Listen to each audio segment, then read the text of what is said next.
offer songs of loudest praise. Teach me some melodious sonnet, sung by flaming tongues above.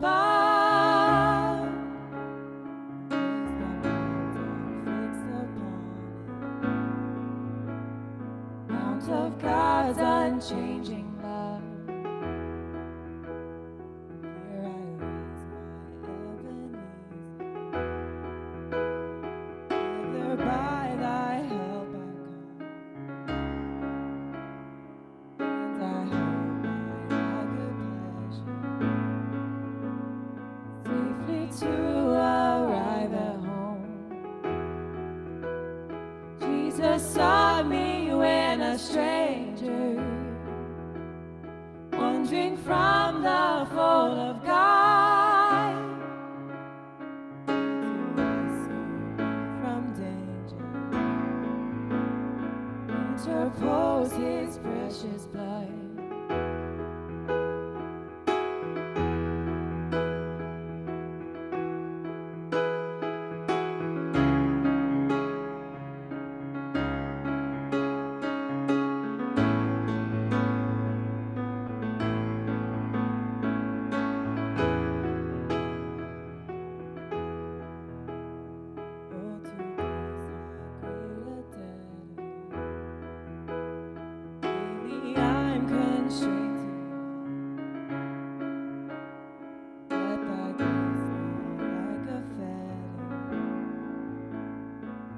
My wandering heart to thee,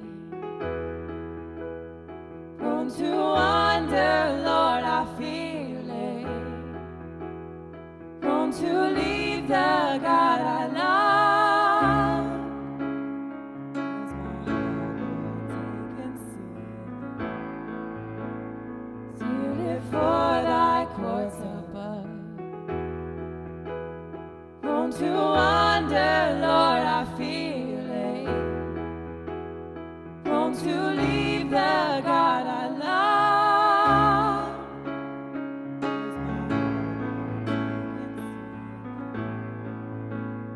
Seal it for thy courts above.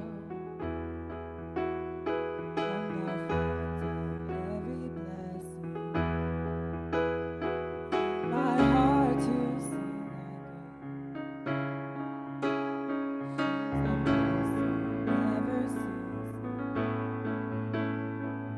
for songs of loudest praise.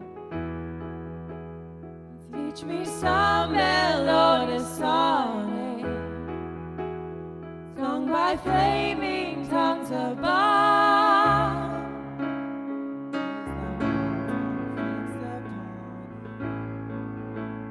Mount of God's unchanging love.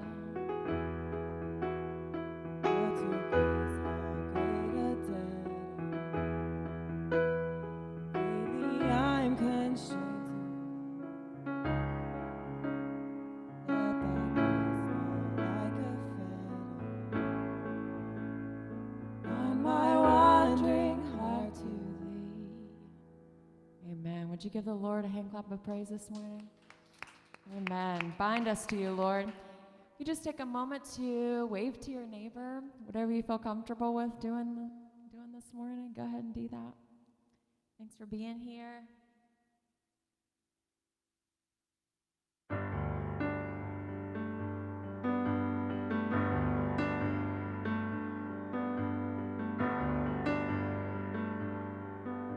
Before he spoke creation, the God of heaven knew our name.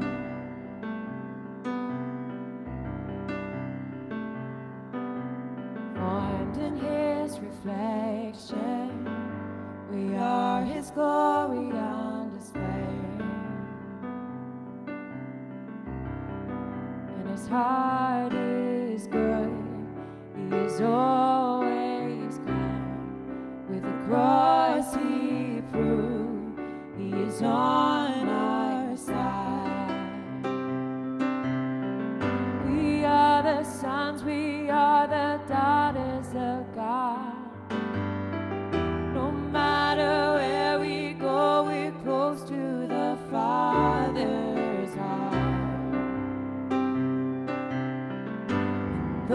we stumble, He will not let us fall.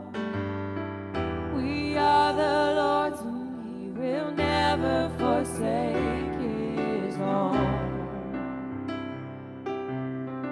We are the sons, we are the daughters of God.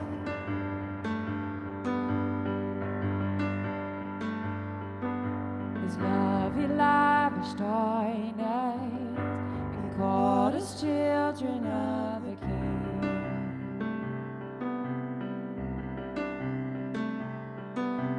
And in His love and kindness, He chose the lowly and the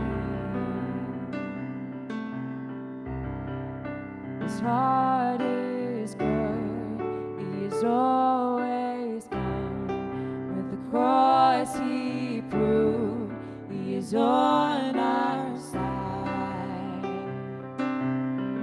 We are the sons, we are the daughters of God. No matter where we go, we're close to the Father's heart. Though we stumble, He will not let us fall. We are the Lord's, and He will never forsake His own. We are the sons, we are the daughters of God.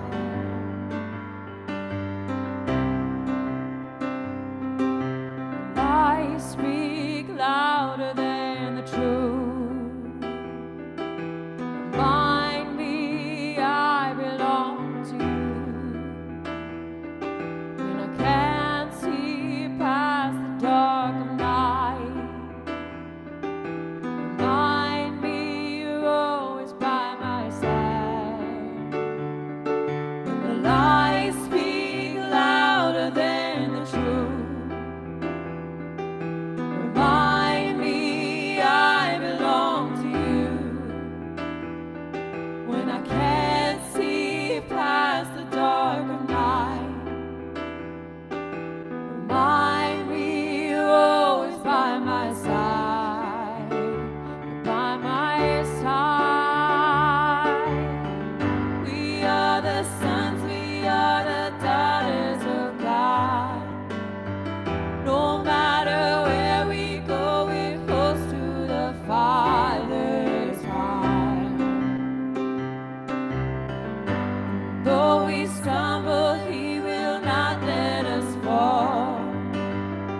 We are the Lord's, and He will never forsake His own. We are the sons, we are the daughters of God.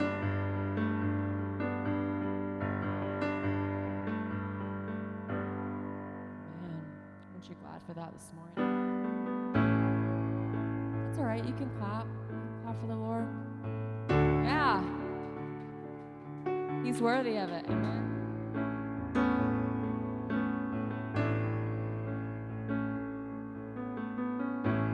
Lord bless you and keep you. Make His face shine upon you and be gracious to you. The Lord turn His face towards you and give you peace. Some of you need that this morning. You need His peace this morning. The Lord bless you and keep you. Make His face shine upon you and be gracious to you. The Lord turn His face towards you and give you peace. Amen. Amen. Amen.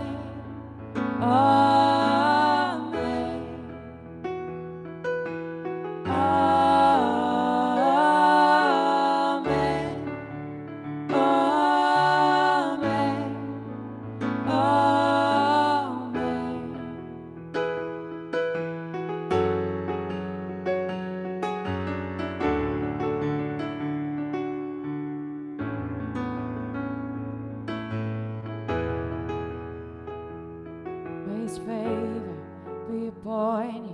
and 1,000 generations, your family and your children and their children and their children. May His favor be upon you in 1,000 generations, your family and your children and their children and their children. May His favor be upon you in 1,000 generations, your family and your children and their children and their children. May His presence go before you and behind you and beside you, all around you and within you. He is with you. He is with you in the morning, in the evening, in your coming and your going, you're weeping and rejoicing. He is for you. He is for you. He is for you. He is for you. He is for you. He is for you. He is for you. He is for you. He is for you.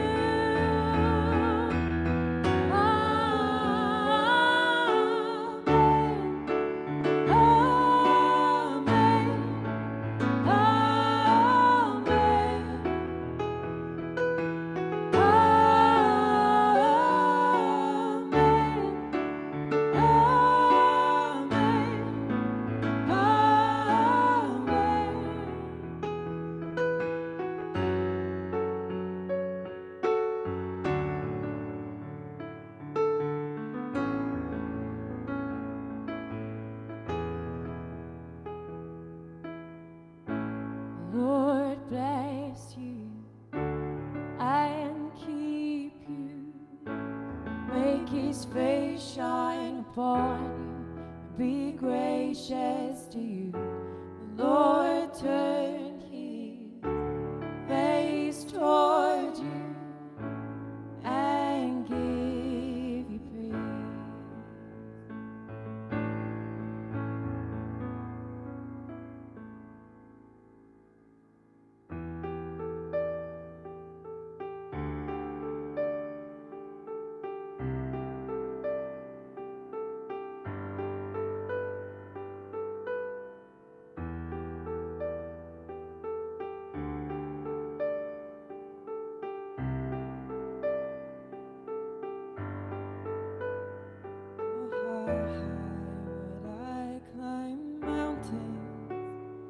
If the mountains were where you hide, oh how far I'd scale the valley if you grace the other side. Oh how long have I chased rivers from lowly seas to where they rise against the rush of grace descending from the source of its supply. In the highlands and the heartache, we're neither more or less inclined. I would search and stop at nothing. You're just not that hard to find. I will praise you on the mountain. I will praise you in the mountains in my way. You're the summit where my feet are. I will praise you in the valleys all the same. No less God within the shadows. No less faithful when the night leads me astray. You're the heaven where my heart is. In the highlands and the heartache all the same. Oh, oh, oh,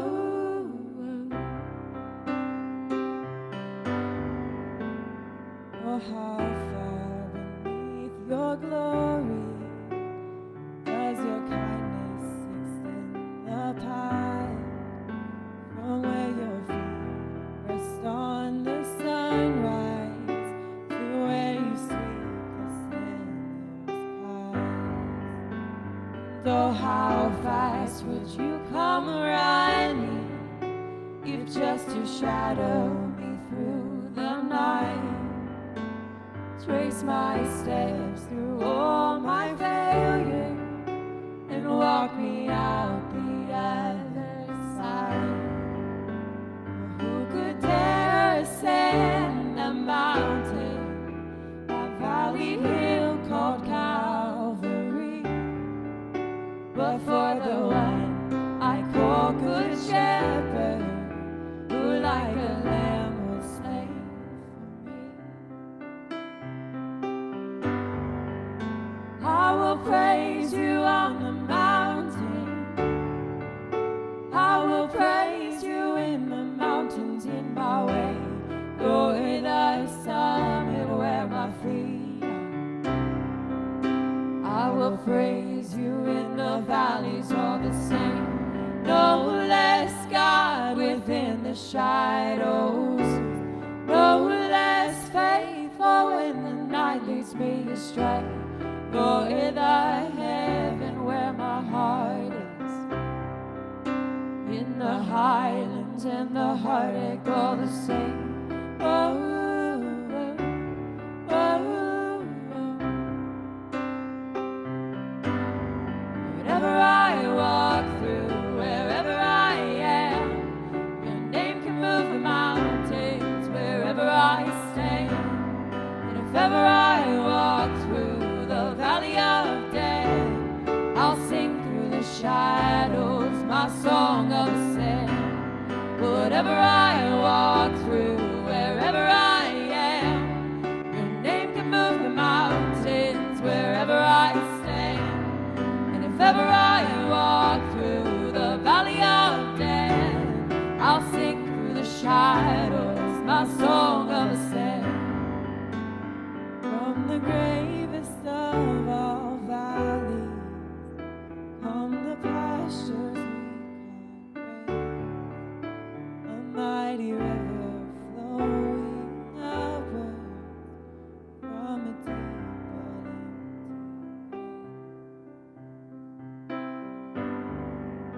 grave. I will praise you on the mountain. I will praise you in the mountains in my way. You're the summit where my feet are. I will praise you in the valleys all the same. No less God within the shadows. No less faithful when the night leads me astray. You're in the heaven where my heart is. In the highlands and the heartache are the same. We thank you this morning that as the song says, you don't change by the circumstances around us. You don't change when I fail. And Lord, so we come this morning and we praise that. We praise that no matter if the mountain's in my way, or if I'm in the valley, or wherever I'm at right now in my life, you are the summit where my feet are. You are the one that is trustworthy to follow. Let's just calm our minds and let's just put a pause on everything that's going on in our lives and in the world today. And let's just praise you. Let's open your word and hear from you. And let's just give it back to you, what you deserve, and that's our lives. And we ask this all in your Son, Jesus Christ's name. Amen. You may be seated. Kids, you can head over with Miss Tiffany right now. I want to give you a little secret since we've been doing these live streams and filming and all this stuff. I have a mark that I usually look at on this carpet when I come in the morning. I put my phone, which we control the camera with, right here, and I see if it's my good side. That's my confession this morning to you guys, right? But I forgot where my mark is. So if you go back and watch this and I'm not, Yeah, if you're watching live right now, I apologize if you're just getting a big just blob right there. So I apologize. I tried my best and I forgot where my mark is. So, but a couple things before I get going this morning. First is we're trying to look for ideas in this kind of weird, whatever time it is, post, whatever you want to call it, post-pandemic, whatever it is, right? Of ways that we can still connect the community, right? In the weird rules. So if something's popped in your brain over the last few weeks, man, this would be really cool, shoot us a message. Say, hey, I think this would be really cool. You know, I think this would really help. Asked some men yesterday to think of some things I called it a pressure valve on the powder keg that is America right now. What's some things that we can be a pressure valve to release some of this pressure? So if you have any of those, just let us know. Kids at home, we are getting ready to set up a paint. We don't have a date yet for it. We do have a date. Nicole hasn't told me the date. So I'll tell you that date. I'll tell you. August 23rd. So make sure you come out for that, kids, and sign up. We'll have a little paint party in here for you guys. I do know a giraffe's involved because that's been... No, I'm sorry. I'm so sorry about that. Somebody requested a giraffe. Why you want me? I'm sorry. So teenagers, around that same time, right before we go back to school, we're going to do something with you guys. Probably not a paint party, probably something more teenager-like, which probably involves just looking at your phones and communicating with each other. But so we'll hook you guys up for a little something before school starts here in Carlisle. We're going to be in Luke 21 this morning, and you guys can say, well, of course, we've been in Luke for a long, long time, but we're going to be in Luke 21. But this year, we went on a couple trips, and the second trip that we went to Florida. That was way back before I had to quarantine myself if I came back from Florida, so I'm good. But and we went a different way than we normally would. We wanted to meet up with Nicole's sister in Savannah because she was coming from Cleveland, and she came down through West Virginia all that way. So we're like, you know what, we'll go that way. We'll bypass Atlanta. Anytime you get a chance to bypass Atlanta, that's a good idea. If I'm just telling you, it's a good idea because Atlanta's crazy. But so we went away to Savannah, which I knew. I've been to Savannah before, so I knew how to get there. But on the way to Anna Maria Island, totally different way that I've never been. So we went down like, I want to say 85, 95 that way, and then we cut across the state on a back road. And a back road in Florida is, I was hoping to see alligators, but I'm thoroughly convinced that, because I've never seen one in the wild. I think people just plant them there to make you come to Florida. And I feel the same way about bears in Tennessee. I've never seen a bear in the wild, so I think people just plant them to get you to come back. But I know that's weird of me, but until I see one that I know's wild, I'll believe it, right? So, and I'll probably wrestle it just for fun. But we're driving down, and we're in an area where, like, I don't know where I'm at. I mean, it's just weird, you know? I mean, you got 2-lane road just going down the middle of Florida, and Nicole's like, oh no, there's no road on the GPS in our car. Has anybody ever had that? Where your GPS hasn't been updated and there's no road? And Nicole's like, we're driving in the middle of grass right now. I'm like, no, we're not, I'm on a road. And she goes, no, you're not, look. So she opens up, not one, not two, but 3, between her and Kathy, 3 different GPSs to go along with the GPS right there. So I'm driving, and we get to where this kind of intersection is, and I've got 3 different GPSs telling me where to go. And I'm like, I'm frozen. I have no clue where to go at this moment. And along with all this, she's trying to communicate to her sister who's following us, hey, what's your GPS saying? So now we're adding a 5th GPS to the system, right? And they're all telling us different ways to go somewhere, and I'm just like, I'm frozen at the wheel. I'm like, I'm just driving straight, and I don't care if there's a road there or not. We have all-wheel drive. We'll be able to make it, Nicole. And it's really weird because it's a strange feeling when you don't know where you're going. I mean, if you're in a place that you've never been, it's a strange feeling. And I'm not really a big fan of surprises. I'm a guy that my leadership style, Nicole will tell you, it's a weird style. It's called chaotic. I want it to look like it's chaos, but I'm the only one that knows the order of the chaos. Does that make sense? So it's chaotic.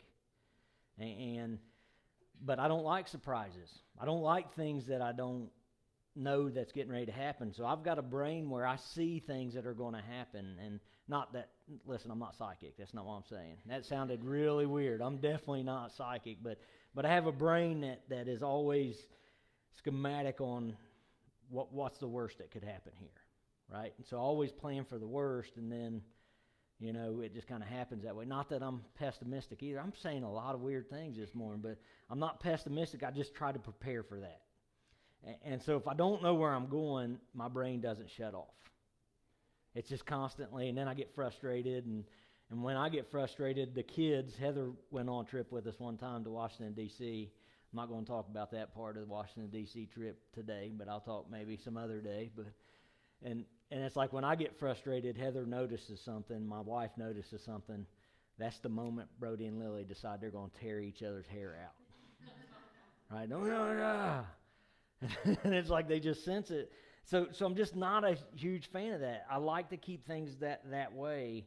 And what I've really found out is when you decide that you want to be a parent and you have kids, you've got to throw that you don't like surprises out the window, because it's a daily, could be just something that you're not ready for. And so on these hill journeys, you know, as we talked about last week, we're trying to lay down these things that are costly to us, but it's not a good costly sometimes, right?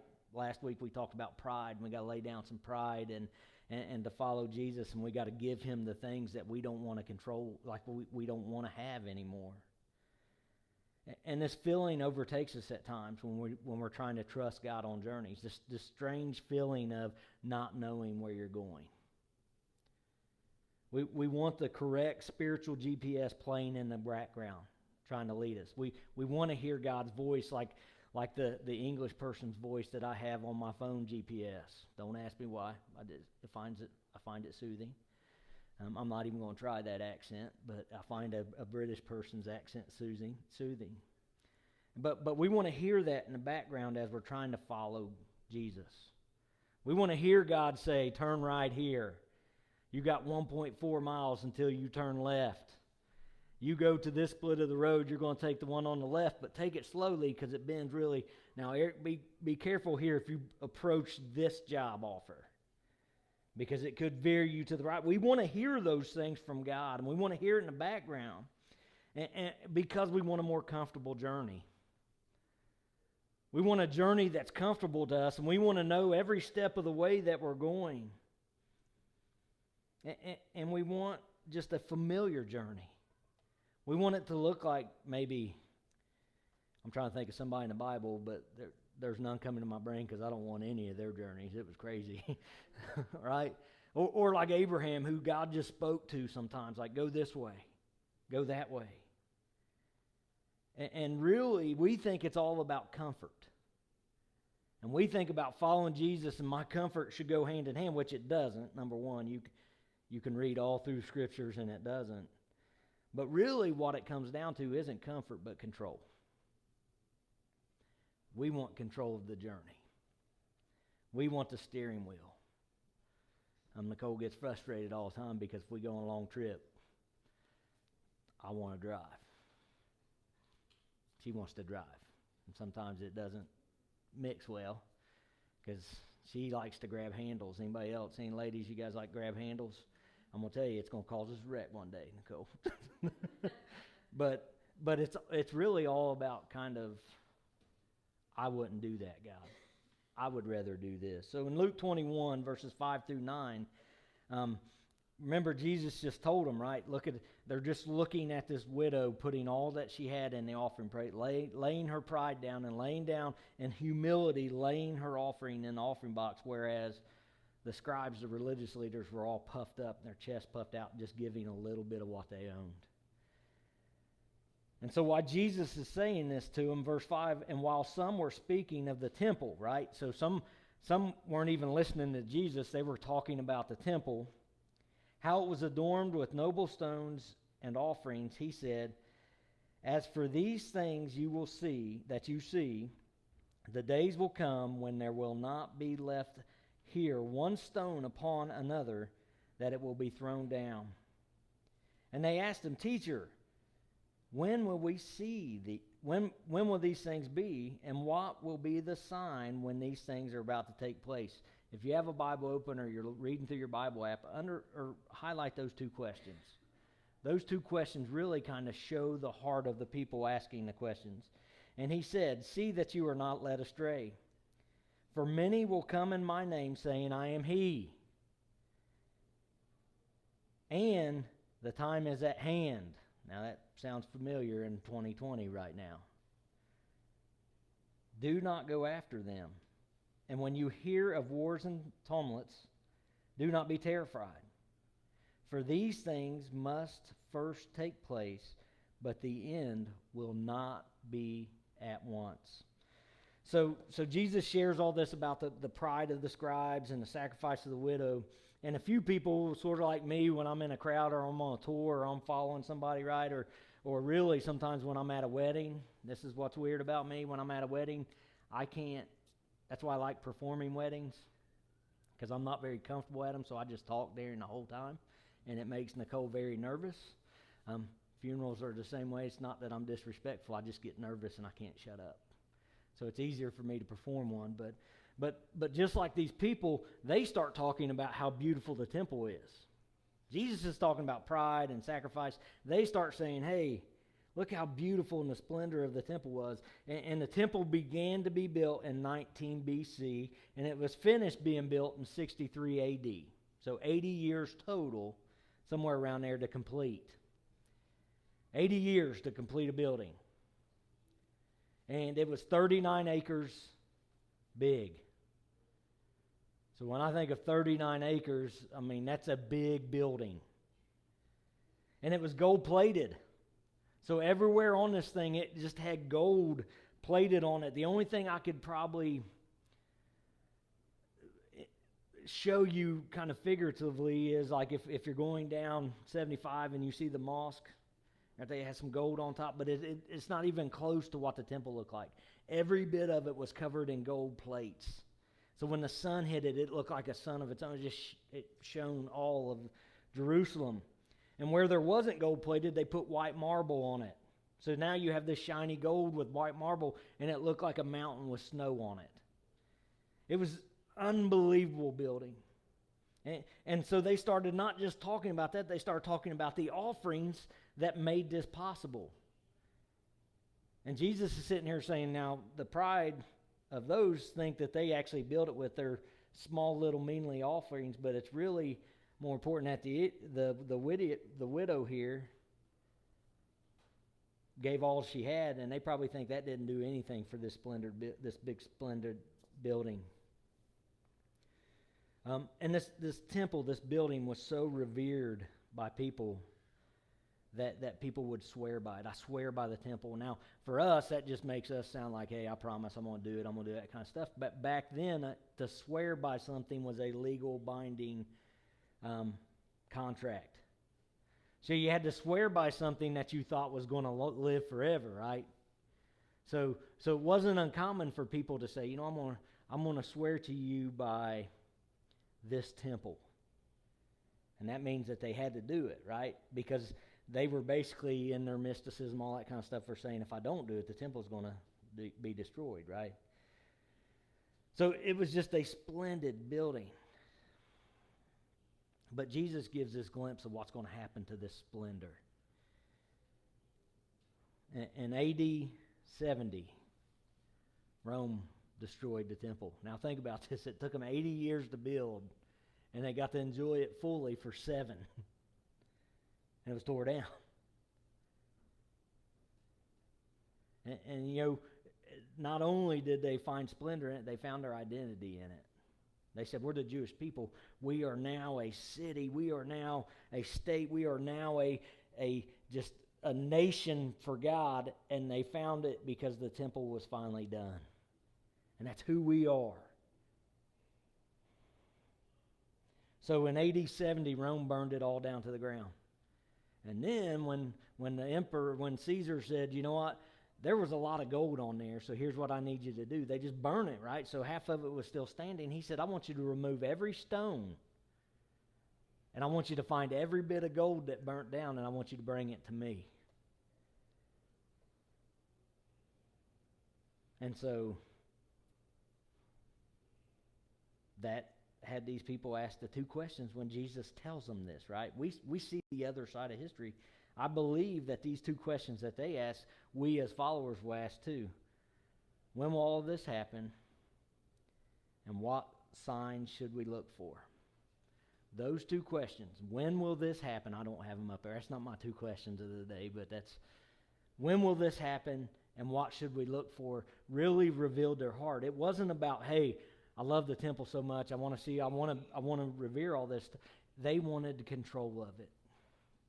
They wanted to know when it was going to happen so they could dictate how their life was going to be. Sort of like we would love to know when Jesus is coming back, but here's what would happen when Jesus comes back. We would control our life because we knew the point coming. And so the two questions that I'm going to ask this morning is, the first one is, what can we control? Well, if it's all about control, what can we actually control? And the second question is this, what's more important than control? So what can we control? And that's the response. I've learned over the years that my response to the things will definitely be far more remembered than the things themselves, right? My response to things will be far more remembered. And I'll give you a quick little history in my life. I can remember a lot of things. I remember one time thinking that I was in that drowsy kind of state, and I thought a snake was coming in my window, and it was really the cat's tail, our cat's pet. And I remember yelling at Mom and Dad, "There's a snake coming in the house!" And it's weird because I was like 14 years old. It wasn't like I was a kid, right? It was 14. And Mom and Dad come running in, and it's our cat Tasha's tail flinging in my window. I thought it was a snake. So Mom and Dad always remember that response. Another thing I remember when I was a kid, I got these sweet swimming trunks. I've probably told this story before. And it was like Miami Vice was big back then, like the original. You guys probably remember the one with Jamie Foxx. And was it Jamie Foxx in it? I can't remember the new one. This was like Don Johnson, right? And I got this outfit that was supposed to make me look like Don Johnson. And we went on a trip. Mom, I'm not going to embarrass you. But and a storm came up. We were camping. My swimming trunks got blown away by the storm. And I just crying. And Mom went out to get those swimming trunks, and she threw them on me. And I was going to say thanks before I could. She goes, "There's them stinking trunks." So I always remember that response. But really, the funniest one was, I used to sleepwalk a little bit when I was young. You know, I'd try to find restrooms everywhere around the house. Always Heather's room.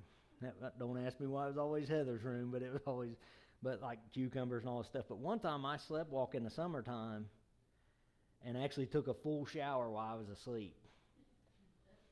A full shower, didn't even wake up. And I'm in my room at like 2 a.m. getting dressed. And Mom asked me, "Eric, what are you doing?" And I said, "Getting ready for school." And the only thing I can remember Mom's response was, "Eric, it's July." And that's the response. So a lot of times we remember the response to things more than the thing itself. Now I'm going to take just a quick, and when I say quick sidebar, this quote isn't up on here. It's from one of my favorite pastors. He's a church planter out of St. Louis. His name's Noah Oldham, and he says this: "There's a good chance we won't remember every nuance of one another's opinion during COVID-19. But I'm certain we will all remember how we treated one another because of our opinions. Choose your words wisely. This season will pass, but I'd rather not see friendships pass with it." That's my sidebar today. I could probably go into that if I really want to, but our response is important. And really, the only thing we have control of in our life is how I respond and the ultimate response I have to Jesus. I mean, Jesus says it himself here in verse 8, and he said, "See that you are not led astray, for many will come in my name, saying, I am he." How will you respond to Jesus? Because Jesus paid a tremendous price for our rebellion. He paid the price for us turning our backs on God and wanting to live the control of our life and take him off the throne and put ourselves on the throne. But he defeated that punishment that we were supposed to have by resurrecting from the grave. See, he paid the price for our rebellion, but he also paid the price for us to have a new life by defeating death and raising from the grave, saying, now, new life is on you. And that all depends on how we respond. And surrender to follow or rejection. I've said this many a times before. It's either yes or no. When I asked Nicole to marry me, it was either yes or no. There's no maybes in there. It's total surrender to follow, or you're rejecting Jesus. That's the only thing we have control over. Luke, if you remember way back in Luke 9, which I can't even remember when I probably preached through Luke 9. But Luke 9:20 says this, "Then he said to them, but who do you say I am?" And Peter answered, the Christ of God. Actually, I remember I didn't even preach that sermon. Rodney Hawkins from Pulaski preached that sermon. Who do you say I am? And Peter answered, the Christ of God. And if you remember, Jesus says, who's the people say I am? And he listed all these things. Some say you're a prophet, some say you're Elijah. And he said, who do you say I am? And that's the question that we get asked all the time about control. That's the only thing you have control over. Who do you say Jesus is in your life? And it's the only thing that we have control over and a choice to control in our whole life. I didn't get to choose my parents. I'm glad I got them. You thought I was going to say something bad. I'm glad I got the parents I got. I didn't get to choose my sibling. I would have chose her too. Right? I didn't get to choose my height. Obviously. Right? I would have looked more probably like Rob in the back there than I would right now. I didn't get to choose my weight. I mean, I can exercise, I can do that things, but it's still genetic at times. I didn't get to choose my eye color. Some people do with contacts and everything, but ultimately I didn't get to do that, and etc. all the way down the line. I didn't get to choose a lot of these things, but ultimately I have the power to choose the most important decision there is to ever make, where I'm going to spend eternity. I get that control. You might say, well, it doesn't sound like you. Yeah, you get to choose that. Because of what Jesus did for you on the cross, you now have the choice to make, am I going to follow in total surrender or am I not? And that's the choice you made, not a loving God sending someone to hell. It's the only thing we have control over is how I respond. Tim Keller puts it this way. Everybody has got to live for something, but Jesus is arguing that if he is not that thing, it will fail you.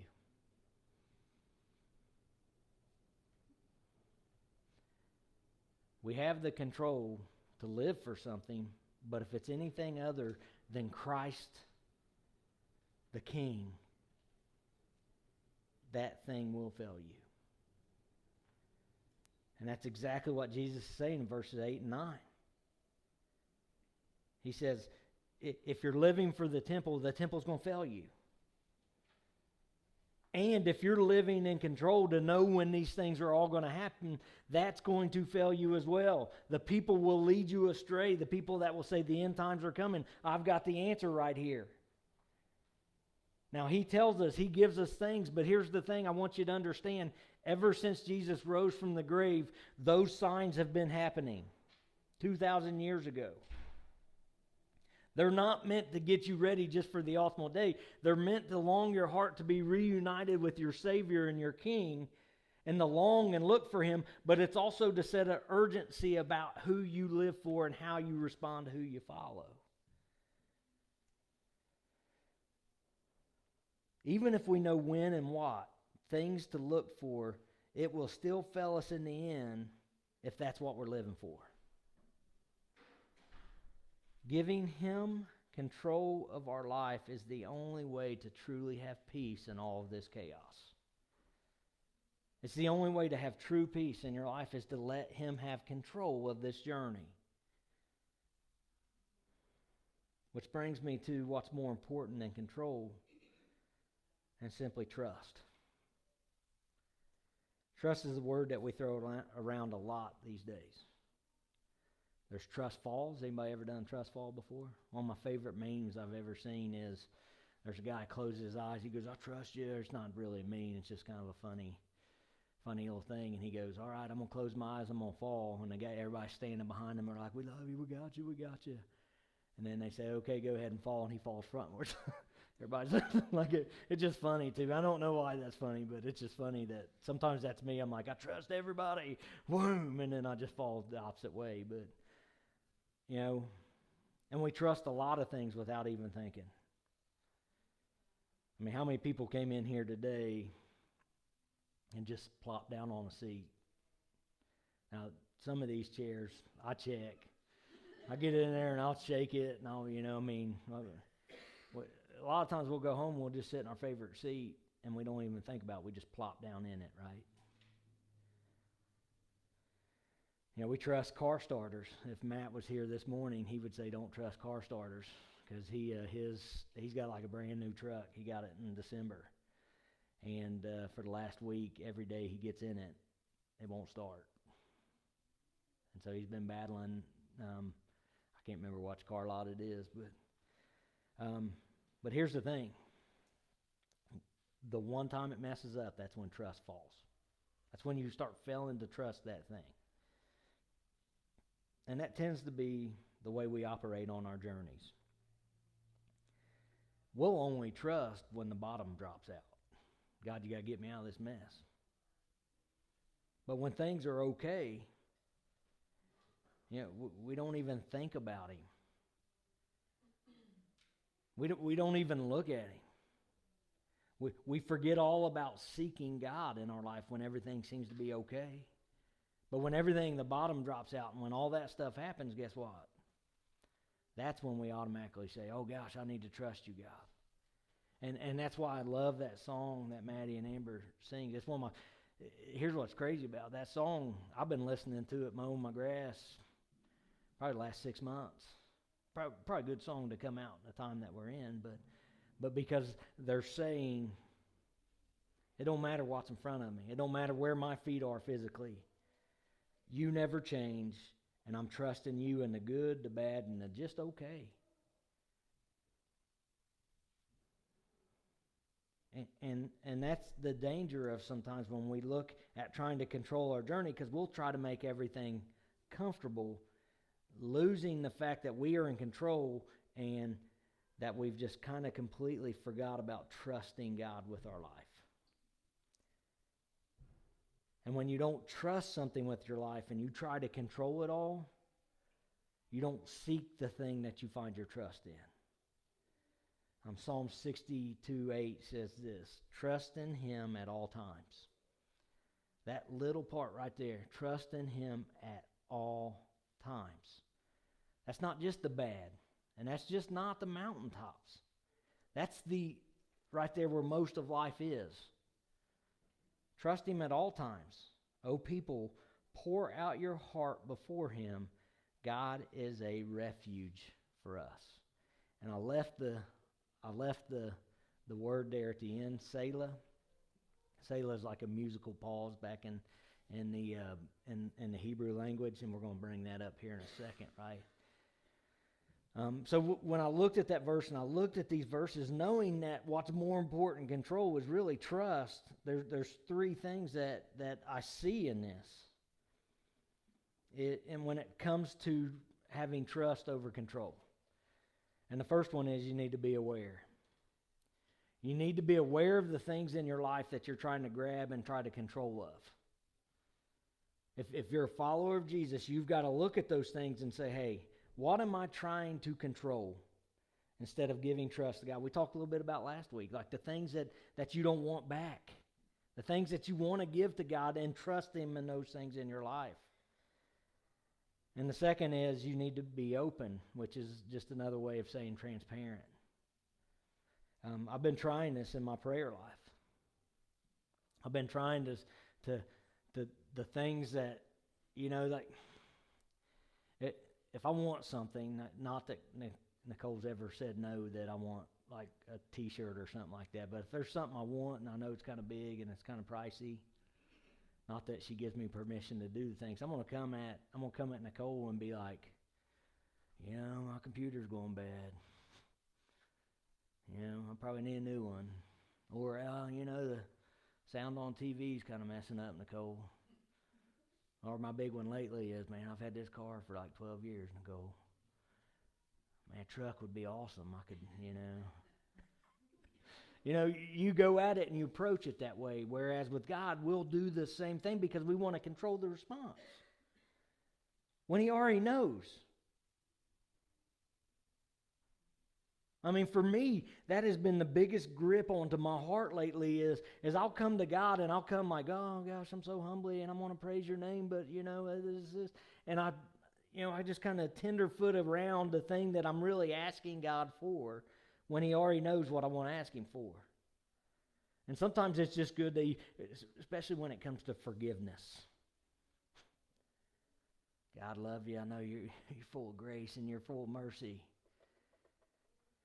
I'm sorry for this thing that I've done. Anybody ever did that? Not named it? I'm sorry for this thing that I've done.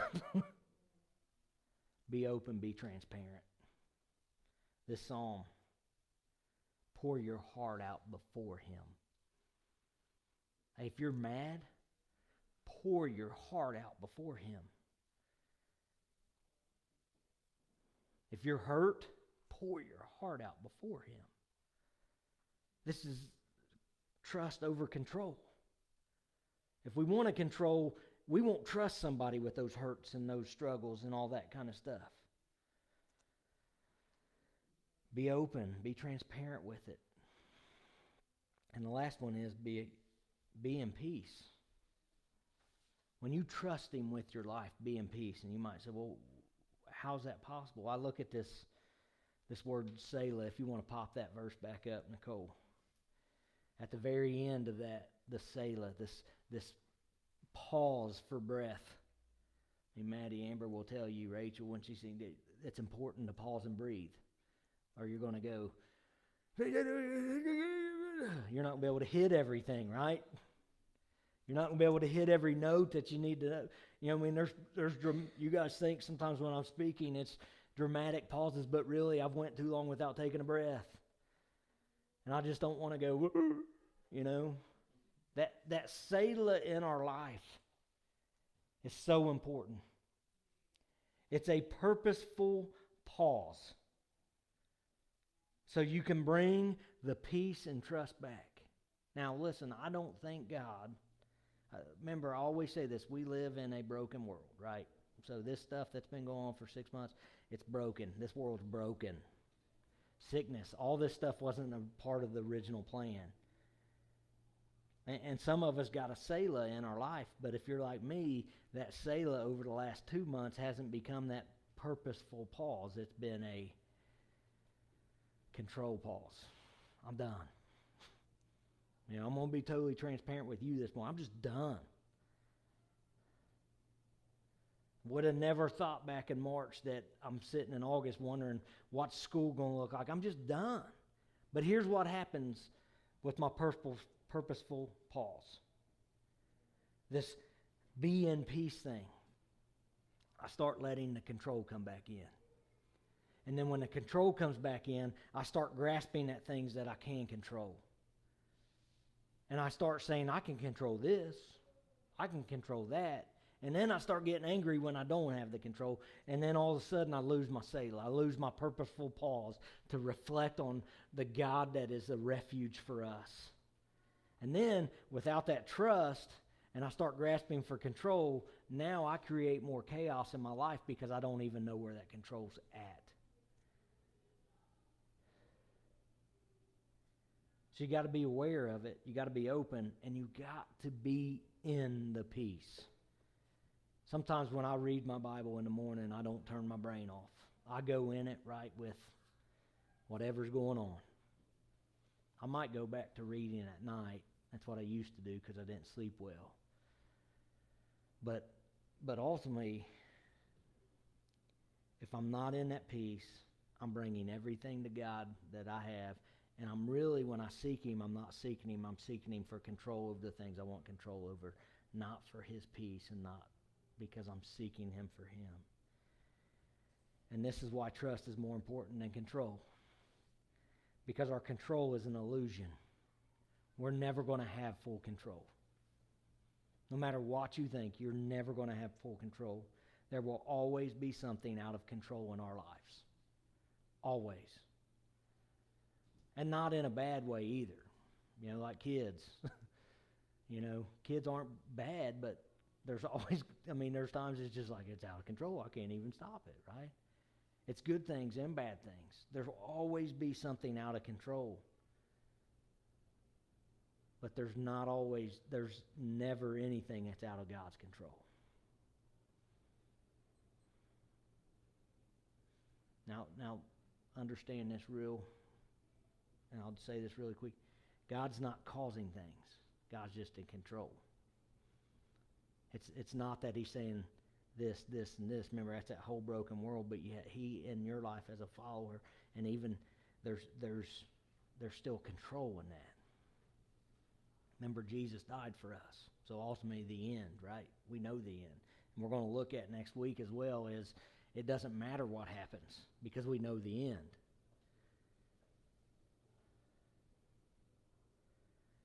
When God's in control of our journey, we find peace in the times when we shouldn't have peace.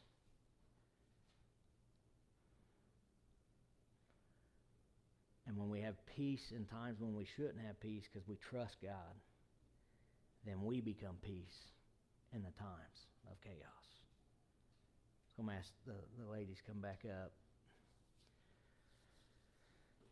And that's the hard thing for me, is peace.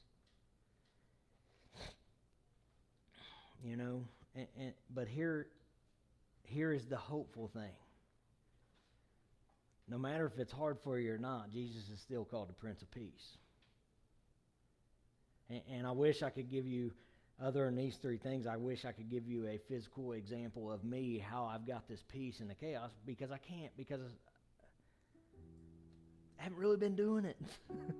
I'm just like everybody else. I've been less than opposed to well, I got a wife that tells me don't hit post. Right? I got me somebody that filters my social, like, Nicole, should I post it? No, don't. That's good.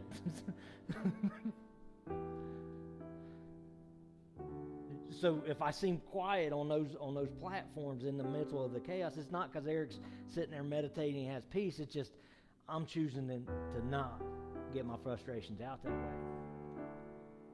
So when I think about this trust and control, what started off as something that was so great when the shutdown happened in March, walking with my wife and the dog every day, it has now become a time where we just kind of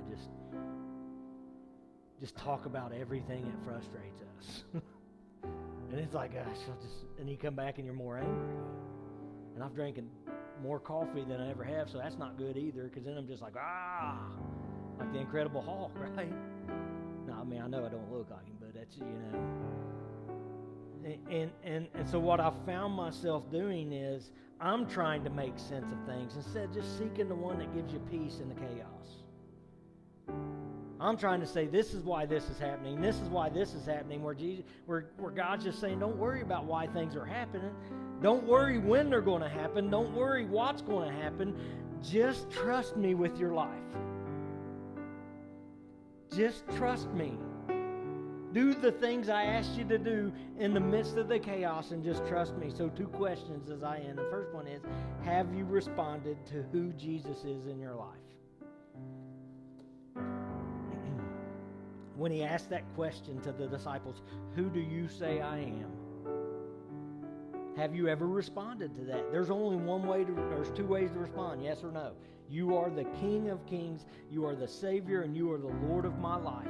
You are the one I'm following, and I trust you in that. Now listen, as we make that decision of who Jesus is, now, yeah, there's times that control takes over.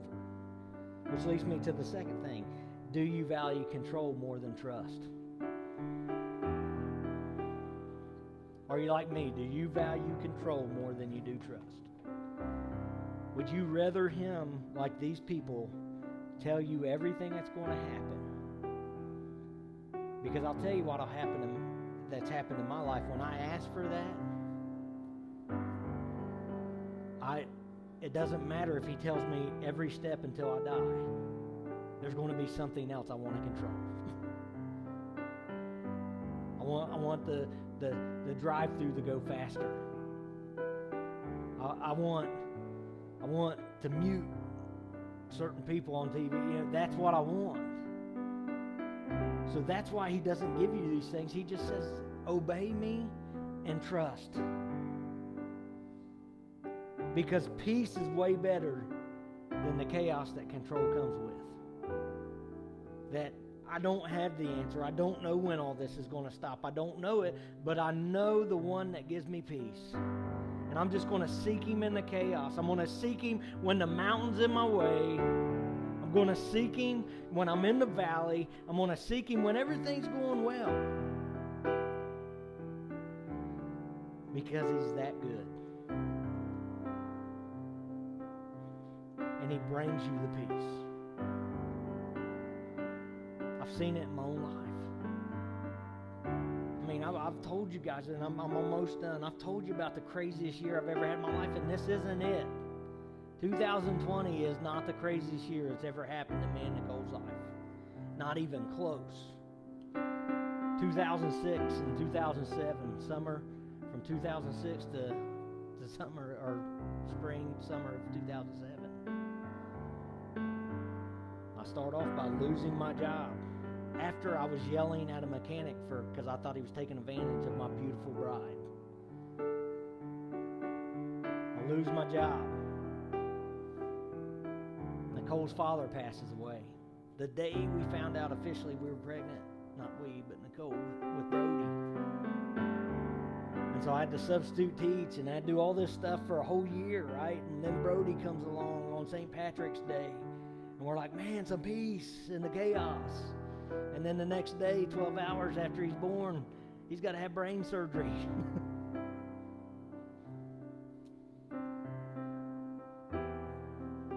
And I remember, I don't know why it got me more than anything, is the doctor looked at me and said, he's going to be normal. He's never going to be allowed to play football. And he's like, why did your husband react like that? Because he's a football coach. And I remember going home and that's a whole other story. We didn't have our car there. And I remember Heather taking me home to get some clothes, and I just collapsed. Because I had tried to control everything about my life. From the moment that I lost my job to the moment I had my first job. And I just remember collapsing and saying,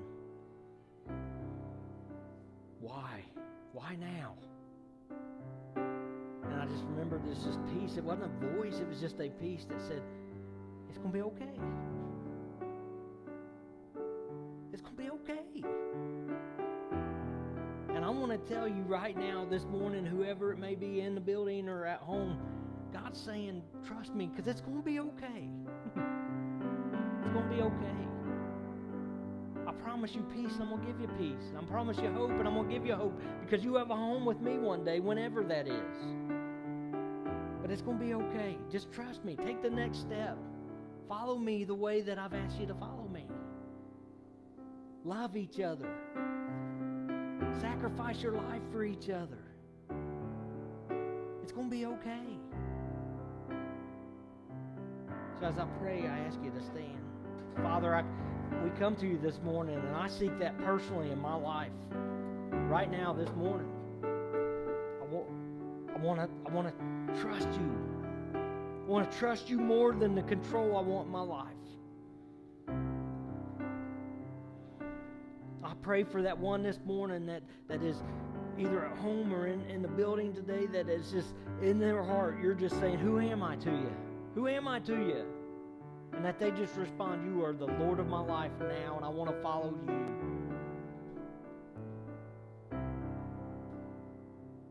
And I pray for the ones like me this morning. I'm just tired of trying to control.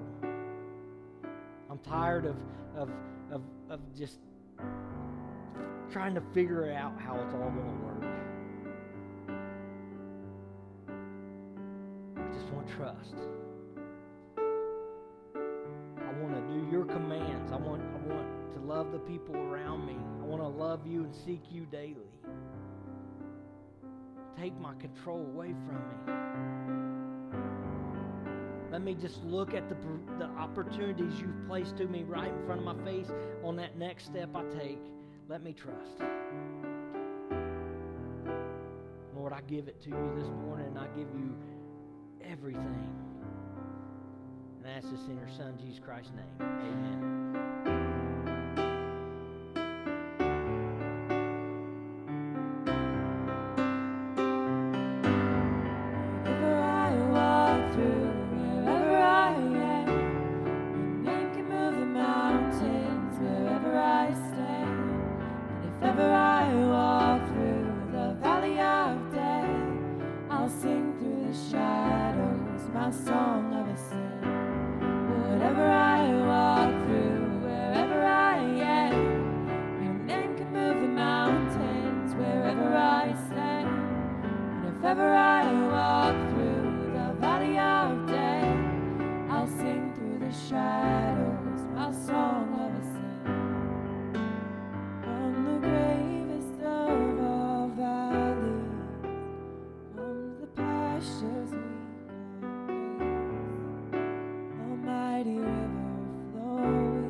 I pray for you this week. I pray for whatever you're going through, whatever you might go through, or wherever you may be going, or what's going on. So if you ever need anything, you can contact us through the church's Facebook, Instagram, Twitter, Snapchat. We have it all. So if you ever need anything, just let us know.